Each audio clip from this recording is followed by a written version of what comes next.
Oremos. Bendito e maravilhoso Deus, estás nos céus, glorificado e exaltado seja o teu nome, Senhor Jesus. Pai, a honra e a glória pertence a ti, Senhor Jesus. Nós sempre somos, Pai, meros homens mortais, Pai, que o Espírito Santo nos valoriza, Senhor Jesus, para vir ao teu altar e, Pai, falar da tua palavra. Pai, sem a tua presença não temos importância nenhuma, Senhor Jesus. Por isso, Deus, Pai, entrego este momento nas tuas benditas mãos e que seja o Senhor a ser exaltado. Porque, Pai, a honra e a glória pertencem exclusivamente a ti. Graças ao nome de Santo Jesus Cristo. Amém.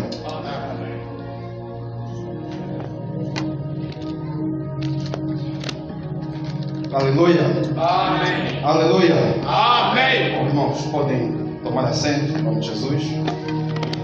Fiquei um pouco distraído, desabituado um pouco ao altar.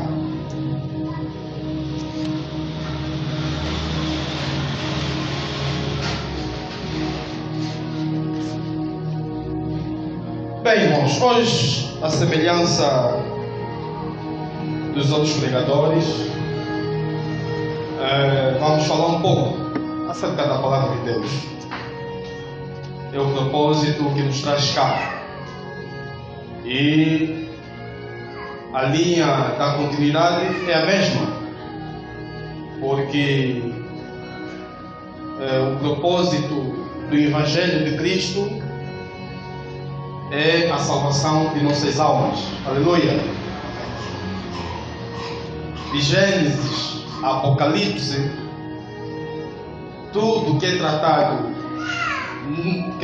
nos distintos livros da Bíblia, se resume só numa coisa: é a salvação de nossas almas. Aleluia.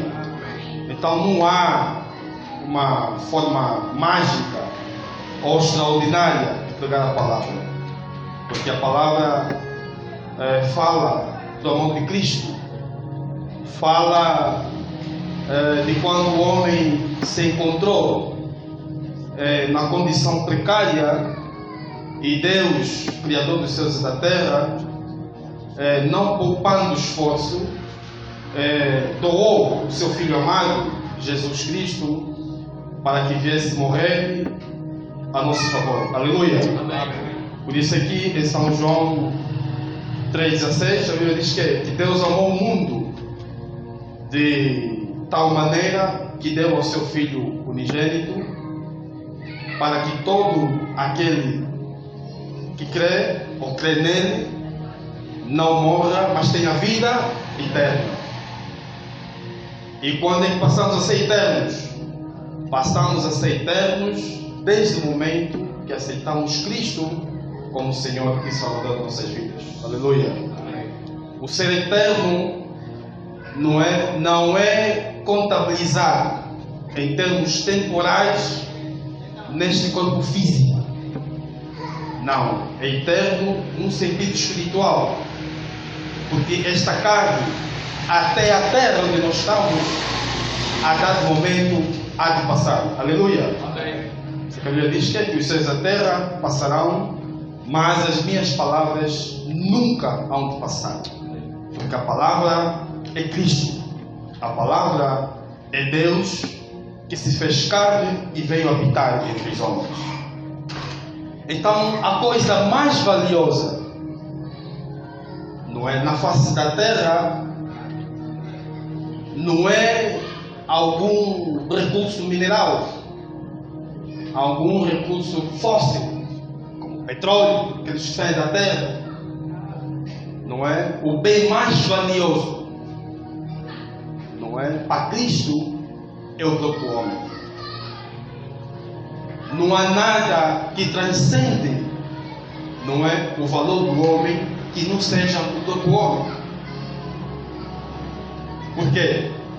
Porque nós somos a manifestação viva, explícita do amor de Cristo. Porque Cristo nos valorizou de tal maneira que, estando na condição de Deus, ou na forma de Deus, a Bíblia diz, isto é Filipenses 2, capítulo 5 em diante, que não teve por usurpação ser como Deus, mas aniquilou-se a si mesmo, não é? Tomando a forma humana e veio habitar entre os homens. Veio habitar entre os homens para que nos salvasse da condenação do pecado que nós andávamos por causa do pecado cometido por Adão e Eva. Aleluia. Então, a forma que Deus encontrou para nos resgatar da maldição eterna que estava imposta nas nossas vidas por causa do pecado cometido por Adão e Eva foi mediante o seu sangue. Então, é graças ao sangue de Cristo que nós temos vida, que hoje nós somos chamados de cristão.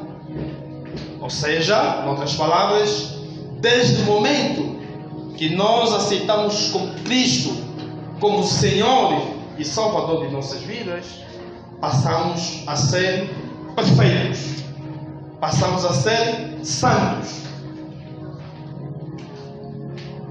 Oh, mas santo como?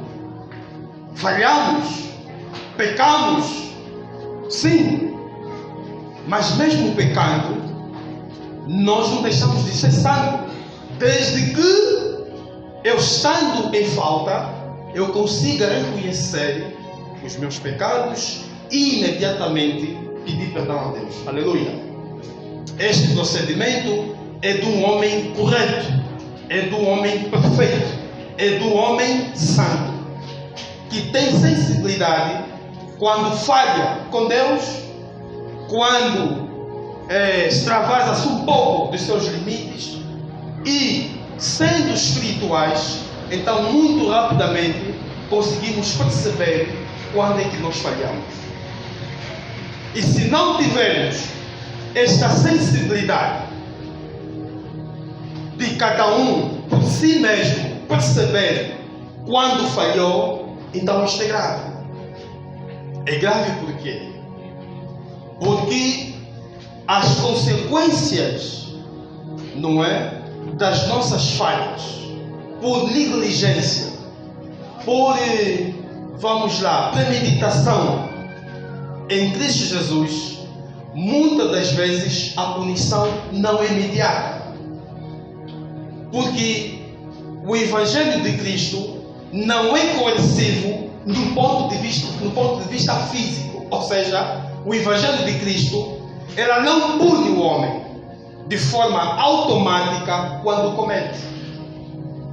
Por isso é que alguns, de forma resistente, persistem nas mesmas práticas, porque sabem que a punição de Deus não é imediata quando falhamos. É mais no sentido espiritual. Físico, sim, a dado momento vamos passar por este castigo físico.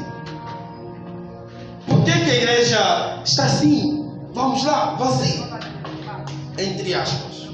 Porque 2 ou 3 pessoas, segundo a Bíblia também, contrariam esse nosso pensamento. Que onde estiverem 2 ou 3 reunidos em meu nome, aí estou presente. Deus está aqui. Podia ter mais pessoas aqui. Porque foi por isso que Ele veio e morreu por nós. Para que todos nós tivéssemos vida e vida com abundância. Então, por que muitas das vezes resistimos nas mesmas práticas? Como disse há pouco tempo, é que a punição da palavra não é imediata no ponto de vista físico. Por isso é que a lei dos homens, não é? Quando nós falhamos, somos imediatamente punidos. E a prova disso é se alguém aqui cometer crime, vamos lá, agredir o seu irmão, bater o vidro do carro de alguém e assaltar a casa alheia, imediatamente a polícia vem, somos detidos, depois nos levam para a cadeia, somos presentes a um procurador, depois o procurador faz processo, nos levam para o tribunal, depois o juiz nos condena e vamos para a cadeia? Para a cadeia. Por isso é que temos a preocupação sempre de cumprir a lei. Não é? Por que temos essa preocupação? Porque a lei não é, veio para moderar as nossas relações sociais. E como é que ela é moderada? Quando eu sei que daqui até aqui é minha casa e de lá para lá é a casa do vizinho. Se eu traspassar o meu limite e for para a casa do vizinho, eu estou a cometer um crime. Porque aquela propriedade é privada, pertence a alguém, não me pertence. E é assim que o mundo foi concebido e até inspirado pela Bíblia. Porque a lei dos homens é consequência da organização estrutural do próprio Evangelho de Cristo. Então há esta preocupação de cumprirmos a lei. Mas nós não, por quê? Porque Deus não pune no momento exato que falhamos. Por isso aqui somos muito tardios a interpretar de forma correta o Evangelho de Cristo. Mas a gravidade não está ali. A gravidade está quando nós mesmos perdemos a sensibilidade de perceber quando estamos a extravasar dos nossos limites. Porque nem sempre, e até é bom, quer dizer, não podemos estar a todo instante chamar a atenção às pessoas das mesmas coisas. Por quê? Porque nós temos o Espírito Santo. E o Espírito Santo comunica com todos, de forma coletiva e de forma individual. E o exercício do mundo espiritual não é feito de forma mecânica, de forma, vamos lá, bruta. Eu falava isso até com o ministro, em tempos, quando estava a dizer, pá, vamos estava a falar com o seu irmão, a pedir que ele viesse à igreja, voltasse a aparecer aos cultos. É bom falar a primeira vez, a segunda, a terceira, ok. Mas não podemos ser insistentes. Por quê? Porque não é a forma de estar ou a forma de se proceder do Evangelho de Cristo. O Evangelho de Cristo é fundado na base da persuasão. Quer dizer, a palavra basta. Não precisamos ir caçar o irmão, passar para onde ele está, é para não temos que ir para a igreja. Não, hoje é dia de culto, vamos. Não é assim. Não precisamos. Se ele é espiritual, está a passar por um momento de fraqueza, a dado momento, ou oportunamente, depois o Espírito Santo vai falar com ele. E ele voluntariamente vai voltar aqui, vai vir sentar aqui. Não precisamos aplicar essa regra para todos. Falamos sim, no sentido de persuasão, no sentido de aconselhar, para que todos venham. Mas em alguns casos, não vamos falar a determinadas pessoas. Essas pessoas, elas por si mesmas, têm que se dar conta de que estão em falta com Deus e venham voluntariamente. Aí está o mérito, está a beleza do Evangelho. É que ninguém é forçado a fazer nada. Mas Deus fala das consequências se também não fazermos. Mas ninguém é forçado. Ninguém lhe põe aqui pessoa na cabeça para vir para a igreja. Porque é uma atitude voluntária. E Deus quer assim, que nós lhe adoremos de forma voluntária, sem sermos pressionados, sem sermos coagidos, sem sermos ameaçados. Porque o Evangelho não veio para destruir o homem, muito pelo contrário, veio para salvar o homem. Mas os métodos usados por Cristo não são de força, é simplesmente pela palavra. E cremos na palavra, porque a palavra de Deus ela é uma palavra, uma palavra quer dizer, que o conteúdo da palavra de Cristo está baseada na fé. Então nós cremos que pela palavra muitos hão de se converter.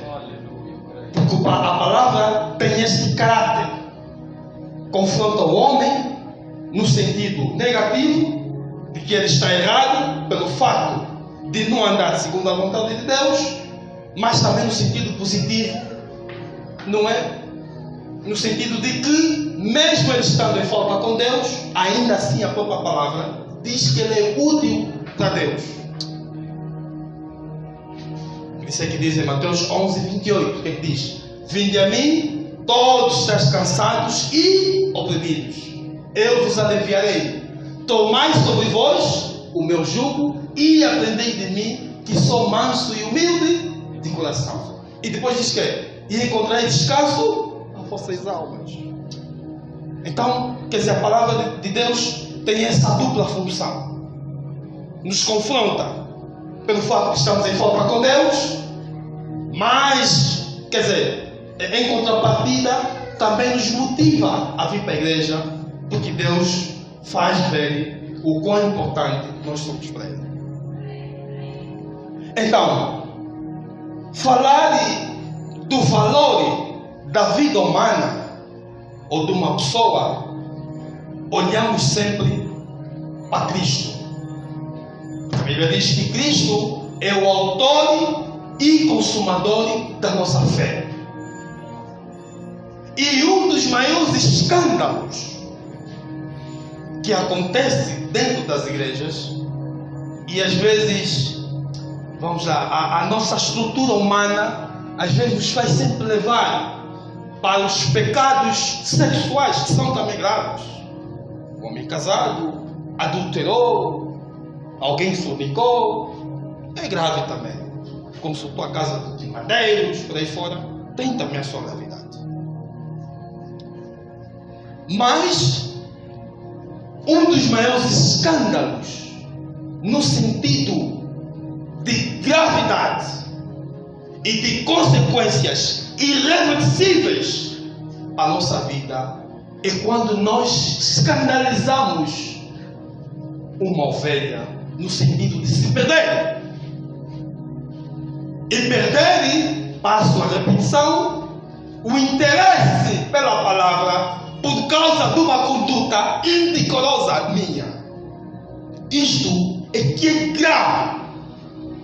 Às vezes até é preferível que alguém saia da igreja por alguma situação, por alguma complicação comigo, e vai, que também é pecado.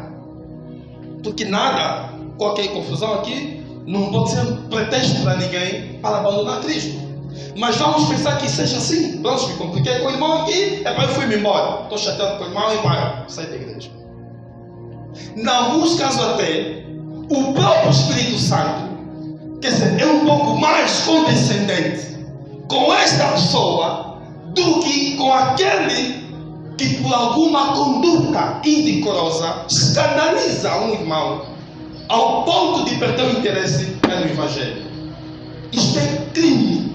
Isto é dos pecados mais grotescos do Evangelho. É alguém que estava aqui a servir e depois perde o interesse de servir e vai-se embora. Não, é preferível eu mesmo pegar as minhas malas e sair. E sair até porque eu mesmo também já estou de saída. Eu viajo a qualquer momento.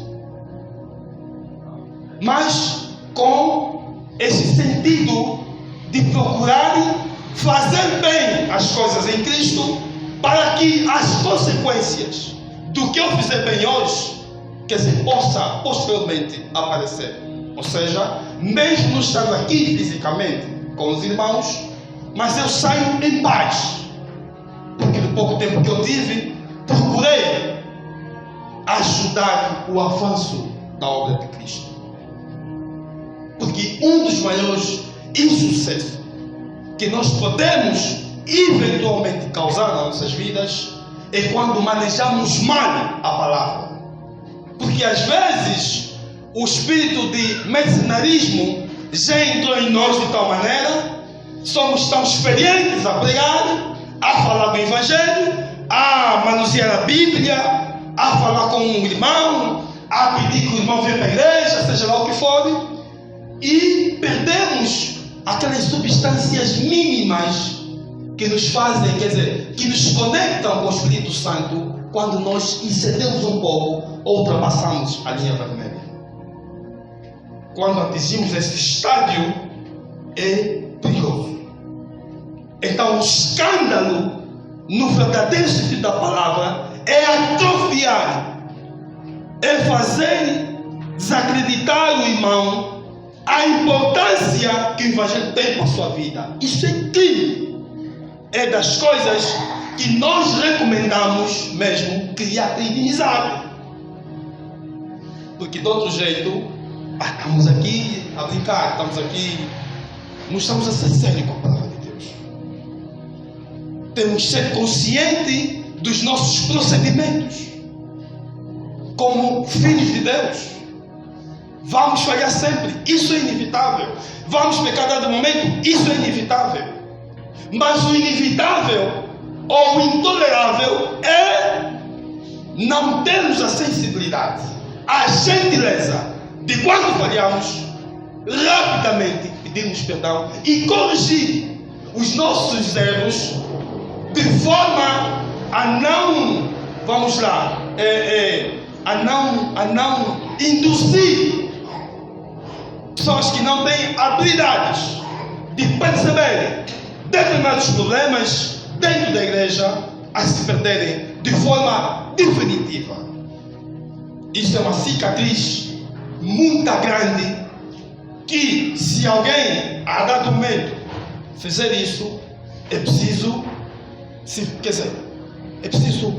fazer uma análise retrospectiva.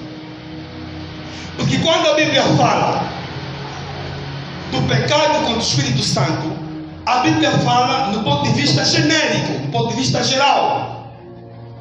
Mas há procedimentos que dão forma a este, a este pecado, ou pecado contra o Espírito Santo. Bom, vamos pensar, o pecado do Espírito Santo é o quê?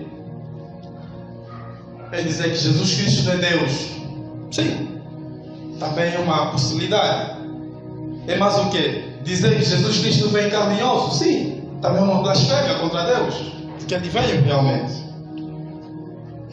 Mas há determinados procedimentos que não vão se, assemelhar-se a esses dois exemplos que eu dei. Há outros que nós temos que dar forma, olhando para a palavra. E um deles é este. É por causa da minha ganância, por causa de questões, meramente humanas, pessoais, relacionais, que não nos esforçamos de meter um tampão no sentido de não influenciar A ou B, quer dizer, a ter uma interpretação dúbia da conduta dos homens de Deus. Isto é pecado. Temos que procurar sempre preservar os mais fracos e perceber que o meu procedimento pode eventualmente ajudar o irmão a se fortalecer na fé, como também pode eventualmente prejudicar o irmão no sentido de perder o interesse total pela palavra. Isso é que é escândalo. Porque há outros pecados que são reparáveis, mas há outros que não são reparáveis. Não são reparáveis. Fazer alguém se desviar por causa de uma questão minha é uma questão perigosa, que pode não ter retorno. Mas aí está. Mas a nossa experiência de ler muito a Bíblia e termos interpretações meramente literal nos leva a pensar assim. Porque ao ler a Bíblia já não usamos muito, quer dizer, não exercitamos muito o Espírito de Deus. Usamos mais a nossa intelectualidade, a nossa inteligência. Por isso é que há muita confusão de igreja, porque a interpretação é mais apoiada na lógica humana, na inteligência humana. Por isso é que muitos estudam a Bíblia com outros livros complementares. E não é mau, mas eu particularmente não preciso disso. Procuro mesmo só com a Bíblia, quer dizer, entender o que Deus quer falar comigo. Aleluia. Hebreus capítulo 10.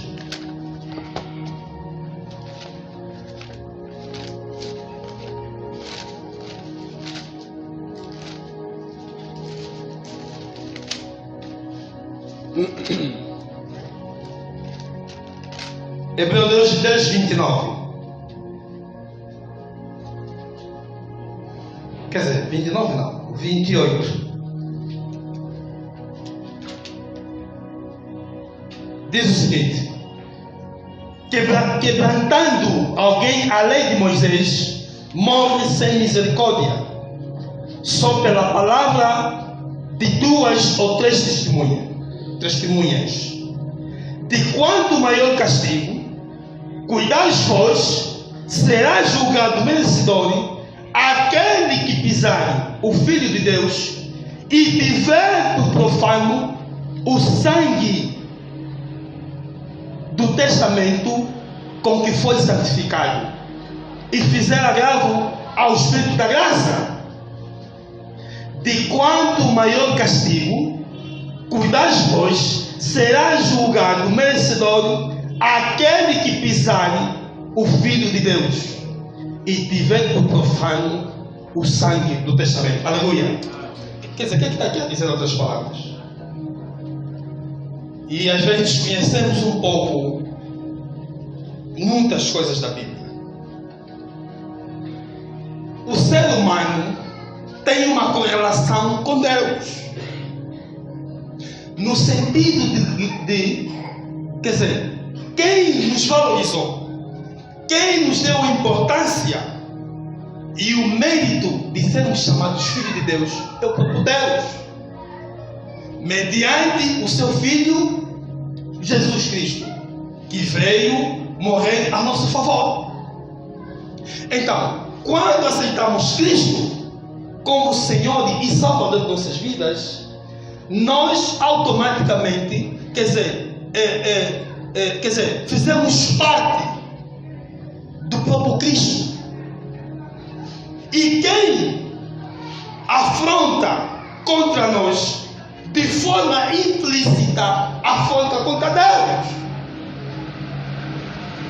Ou seja, se eu, por alguma conduta imprópria, fazer com que algum irmão se escandalize ao ponto de abandonar a igreja, eu estou a pecar contra Cristo, contra Deus. Porque nós somos a imagem expressa de Cristo. Então, quem peca diretamente ou faz com que um irmão se desinteresse completamente pela palavra, está a blasfemar contra o Espírito Santo.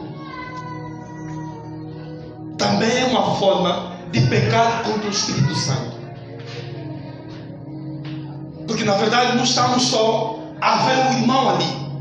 Antes temos que ver a pessoa que veio morrer a favor deste irmão. Antes temos que ver a pessoa que valorizou essa pessoa que está aqui sentada na cadeira. Quem é? É o Cristo. Então, quando falhamos contra ele, que esse irmão, falhamos sim também contra Deus. Porque nós somos parte do corpo de Cristo, no qual ele é a cabeça. Aleluia. Não sei se estamos a perceber um pouco.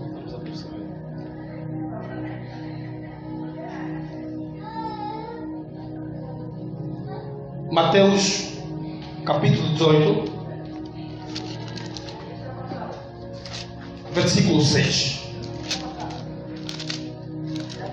diz o quê?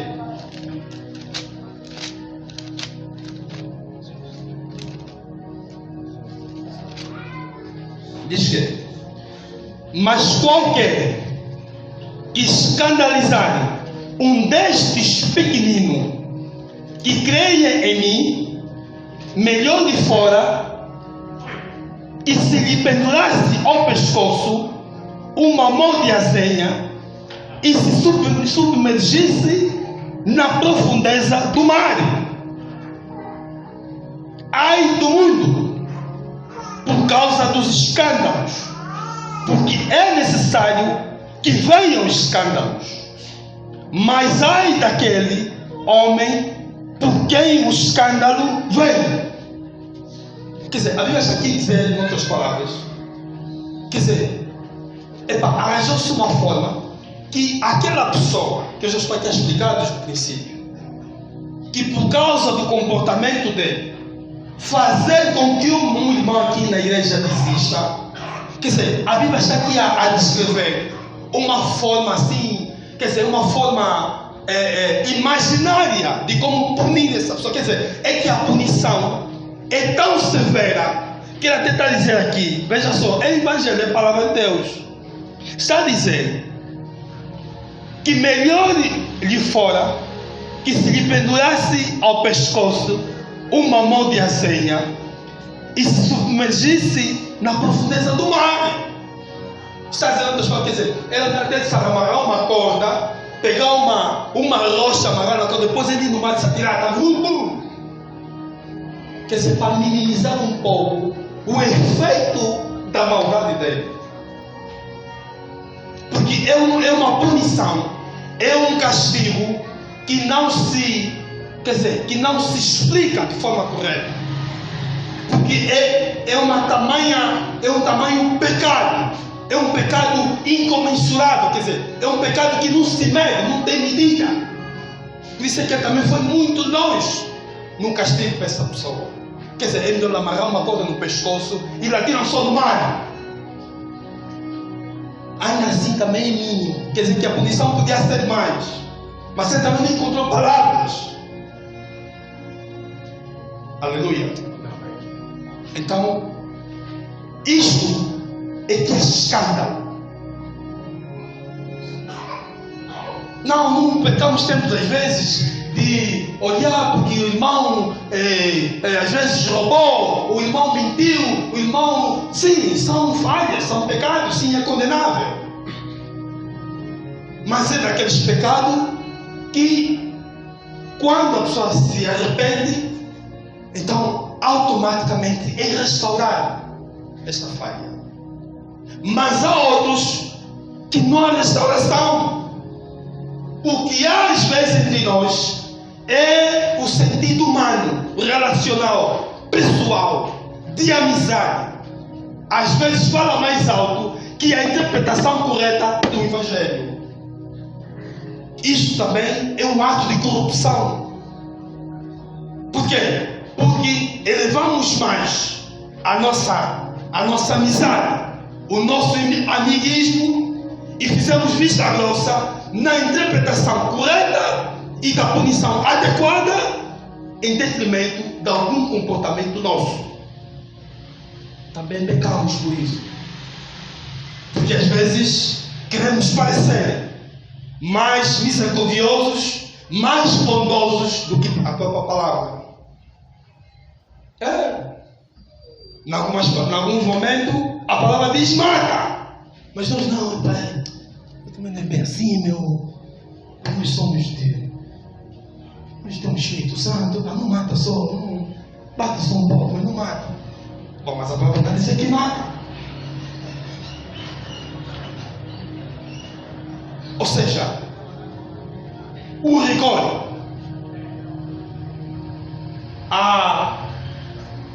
vamos lá, a valorização de uma instituição está, quer dizer, na força que ela tem em termos de aplicação da lei. Há regras numa instituição. Na escola, se todos vão de bata, um não pode estar sem bata. Tem que se justificar porque é que não tem bata. Então, se não haver regras, então facilmente estragamos a nossa relação de amizade. Por quê? Porque vai prevalecer mais, não é? A afeição, o gosto pelo A em detrimento de B. Não pode. Por isso é que até na justiça dos homens, o símbolo da justiça, quem vai assim debaixo da justiça num tribunal, quer dizer, tem uma figura que tem as vistas assim vindadas, quer dizer, as vistas tapadas e com uma espada na mão, está vendo? Quer dizer, em outras palavras, diz que a justiça é cega. Não é? Quer dizer, a pessoa que está a julgar vai meter por um cego, está vendo? Epá, quem roubou? Epá, eu não sei se é o filho do pastor Nelson ou do ministro João, epá, eu não sei, eu só sei que eu estou a julgar. Roubou o quê? Roubou uma galinha. Bom, segundo a moldura penal de quem rouba uma galinha, são 2 anos de cadeia. Pronto, apliquei a pena. Por isso é que vem aquele símbolo. Quer dizer, a justiça é cega, ele não vê. Ele só vai aplicar a lei em função do que você fez. Matou? Bom, o crime de homicídio são 25 anos de cadeia.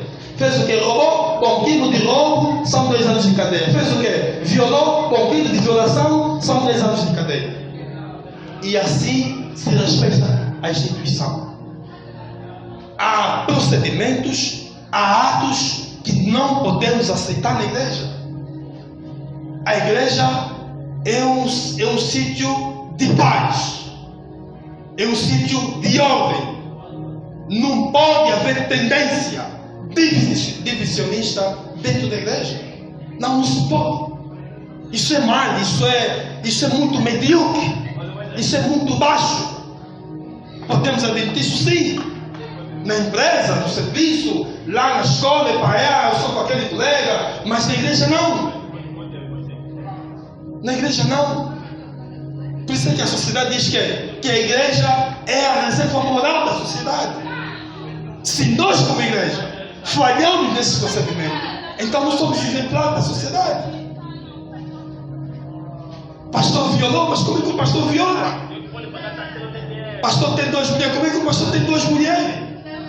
Qual é o exemplo que nós vamos dar para a sociedade? Se entre nós mesmos não nos respeitamos olhando pela Bíblia. Não pode, está errado. Está errado. Não pode haver essa tendência na igreja. Para isso, cada um seguir o seu caminho. Ficar aqui ou estar na igreja para permitir determinadas coisas, não se aceita. A Bíblia não aceita. A Bíblia pune isso. E nós temos que ter essa cultura espiritual de preservar o ambiente de irmandade entre nós. Temos que ter essa cultura, essa educação. Não, aqui igreja, irmão. Se ele falou contra ti, vai lá, conversa com ele. Não preciso ir ter com fulano, não preciso falar com aquele. Não precisamos disso. Não precisamos. Não podemos, quer dizer, temos esse tipo de influência negativa. A influência sempre no sentido positivo. O irmão falhou, fui ter com ele, não aceitou, bom, vou pegar mais um irmão, vamos já 2 falar com ele. Nesse sentido sim. Mas de dividir, já não precisamos disso. Aleluia. Amém. Não é esta a finalidade da igreja. Não é este o fim do Evangelho. O fim do Evangelho é a salvação de nossas vidas. Para isso Cristo veio ao mundo. A lógica do Evangelho é esta aqui. Está fundada no amor, está fundada na justiça, está fundada na paz, na alegria do Espírito Santo. São esses os fundamentos do Evangelho de Cristo. Não podemos ir além dessas premissas estabelecidas pelo próprio Cristo. Aleluia.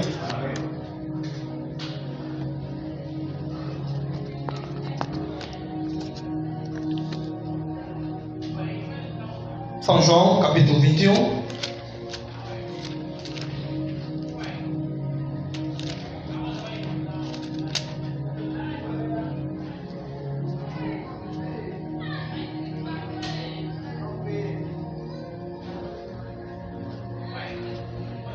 Versículo 15. E depois de terem jantado, disse Jesus a Simão Pedro: Simão, filho de Jonas, amas-me mais do que estes?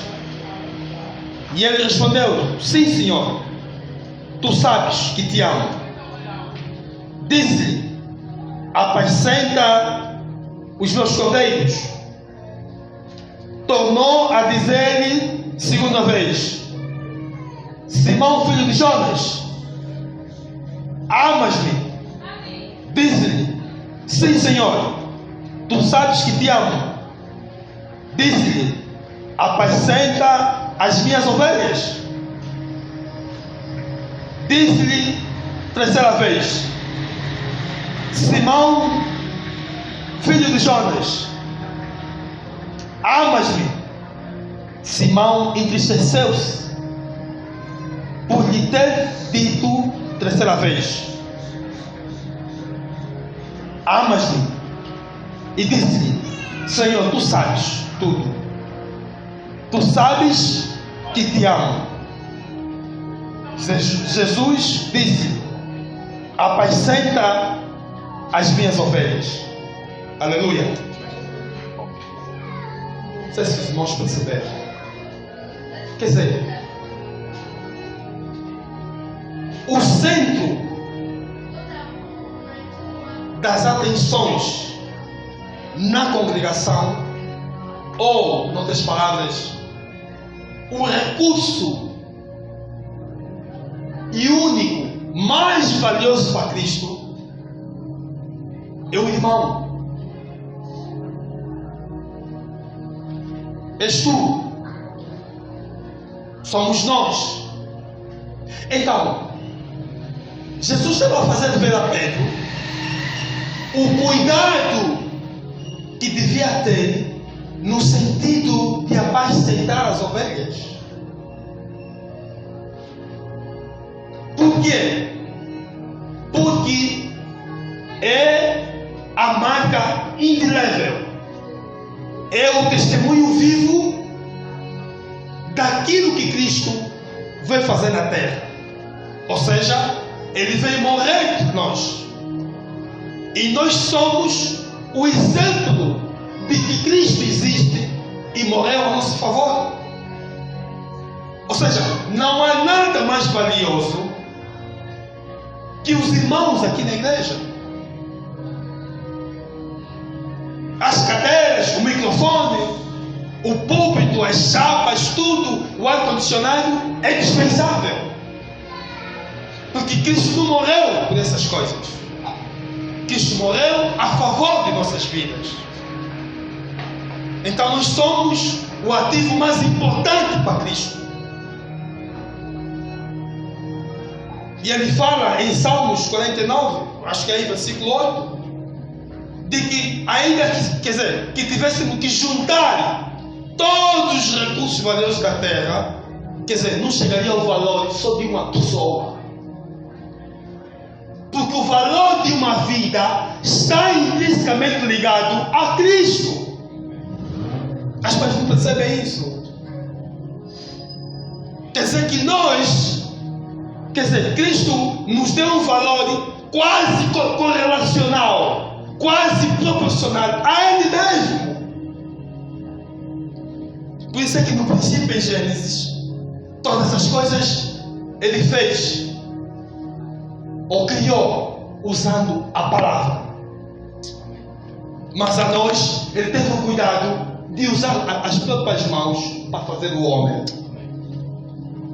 Então demonstra de forma simbólica o valor que nós temos, quase semelhante ao próprio Cristo.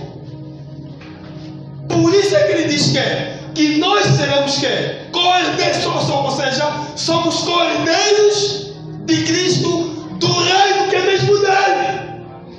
Aleluia. Ou seja, a casa é minha, eu te recolhi na rua, te adotei e eu faço do meu patrimônio também teu.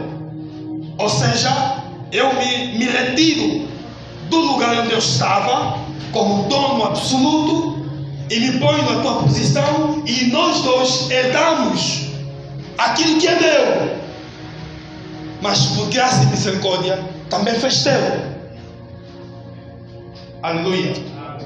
Por isso é que o valor do homem está quase correlacionado com o próprio Cristo. Por quê? Porque foi mediante o sangue dele que nós somos resgatados. E as coisas materiais perdem importância diante do sangue de Cristo. Aleluia. Por isso é que somos valiosos. Por isso é que é um escândalo. É intolerável. É imperdoável. Quando eu e você, por algum procedimento indecoroso, fizemos as pessoas fugir da igreja. Aleluia. Não. Isso é grave. É gravíssimo. É possível até você sai, vai só. E já tivemos experiência assim de muita gente que eu conheci, que veio para a igreja, saiu, foi, ficou 5 anos, voltou, ficou um pouquinho, depois saiu, foi, ficou mais 5 anos, depois veio, ficou, casou, teve filhos, tá. Ou seja, que há determinadas falhas que o próprio Deus, na sua misericórdia, ainda alcança o nosso coração, mesmo estando fora, e voltamos. Mas há outro tipo de falha que Deus não tolera. Podemos estar aqui fisicamente, mas já com a alma destruída, porque já não somos, quer dizer, perdemos a racionalidade, perdemos a inteligência de perceber que determinados comportamentos que adotamos na igreja são escandalosos. Aleluia. Então o valor de uma pessoa está associada a Cristo, a importância do Cristo nas nossas vidas.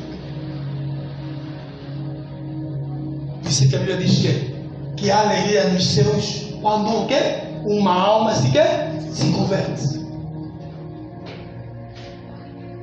E Cristo também deu o exemplo das 99 ovelhas que ele teve que largar e foi atrás da alma perdida. Quer dizer que aquelas 99 tinham o mesmo valor proporcional a uma ovelha. Ou seja, Cristo não largava nem uma ovelha, nem as 99. Porque o valor era mesmíssimo. E é assim, estamos aqui, somos quase 15 ou 20 pessoas. Quer dizer, para Cristo, para Ele é igual. Os 20 que estão aqui, irmãos Joaquim, que sozinho foi no mundo, é a mesma coisa. Porque Ele morreu em prol da humanidade. Ele não morreu para determinadas pessoas, para a raça branca e a negra, não, ele morreu para todos. Não há raça, não há nada, ele morreu para tudo quanto é pessoa. Então, se 2.000 estiverem aqui e só uma estiver lá fora, isso inquieta, entristece o coração de Cristo. Porque bom seria que todos estivessem aqui. Bom seria que alguns que tiverem que sair, saiam dos seus pecados, saiam por indisciplina, por incumprimento da palavra, saiam porque acham que o evangelho não é bom, saiam por outros motivos, mas que não saiam por causa de mim ou de ti. É grave, é pecado, com consequências irreversíveis. Mesmo às vezes orando, mesmo louvando, às vezes há determinados procedimentos que Deus nos mata mesmo. Como se diz na gíria, né? Esse aqui é um morto-vivo. Morto-vivo, morto, não sei como é que se diz. Ele está vivo, né? Está em vida, mas está morto. Há pecados que são intoleráveis. Há pecados que são imperdoáveis. Há pecados que constituem blasfêmia contra o Espírito Santo. E um deles é escandalizar um irmão. Ele dirá o desinteresse pela palavra. Isto é mal. Eu não admito. Não aceito. Aleluia. Amém.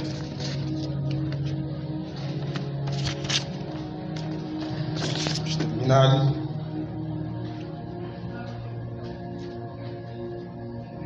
São Mateus capítulo 25. Sobre mais uns 2 livros e não tem mais nada para falar. 25:35. Porque teve fome e deste de comer. Tive sede e deste de beber. Era estrangeiro e hospedaste. Estava nu e vestiste. Adoeci e visitaste. Estive na prisão e fostes verme. Então os justos lhe responderão, dizendo: Senhor, quando te vimos com fome e te demos de comer, ou com sede e te demos de beber? E quando te vimos estrangeiro e te hospedamos, ou nu e te vestimos? E quando te vimos enfermo ou na prisão e fomos ver-te? E respondendo o rei, lhes dirá: em verdade vos digo, que quando o fizestes a um destes meus pequeninos, a um destes pequeninos irmãos, a mim o fizestes. Então dirá também aos que estiverem à sua esquerda: apartai-vos de mim, malditos para o fogo eterno, preparado para o diabo e os seus anjos. Porque tive fome e não me destes de comer, tive sede e não me destes de beber, sendo estrangeiro não me recolhestes, estando nu não me vestistes, e enfermo e na prisão não me visitastes. Então eles também lhe responderão, dizendo: Senhor, quando te vimos com fome, ou com sede, ou estrangeiro, ou nu, ou enfermo, ou na prisão, e não te servimos? Então lhes responderá, dizendo: em verdade vos digo, que quando um destes pequeninos o não fizestes, não o fizestes a mim. Aleluia. Não sei se perceberam. Quer dizer, nós estamos ligados com Cristo. Quando é que nós fizemos mal a Cristo? De forma implícita. Quando eu não ajudo o irmão. Quando eu não te ajudo, estou a fazer o quê? Estou a dar contra o Cristo. E inversamente, quando eu escandalizo uma pessoa, eu tenho de pensar no dono dele, que é Cristo. Bom, tive sede, não me deixe de comer, mas Senhor, quando é que eu te vi? Eu sempre dei minhas ofertas na igreja, o Senhor nunca apareceu no sonho me pedir comida. Cara, todo. Então o irmão está que vive aí ao teu lado. Afinal, Senhor, afinal de quando eu dou comida naquele irmão, sim, estás a dar a mim, porque ele é parte de mim.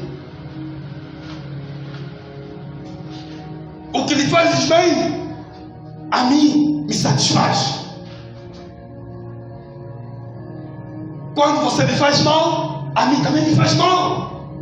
Quando lhe ofendes, também ofendes a mim. Nós somos parte de Cristo. E Cristo é parte de nós, porque nós temos o Espírito Santo. Aleluia. Então não estamos dissociados de Cristo em nada.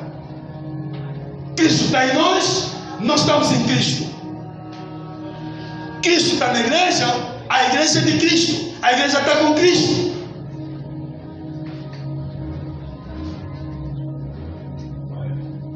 Por que oramos dizendo que as portas do inferno nunca prevalecerão sobre a igreja? Por quê? Quem é a igreja como tal? Na essência da palavra, no sentido real e nítido da palavra, é quem? É Cristo. Aparentemente são homens, mas quando chegar o momento de confronto, é o próprio Cristo que aparece. Porque nós somos parte de Cristo e Cristo é parte de nós. Quem nos faz mal a Cristo. Quem faz mal a um irmão, quem influencia negativamente o irmão, faz mal a Cristo, ofende a Cristo. Aleluia. Amém? Graças a Deus. Fico por aqui.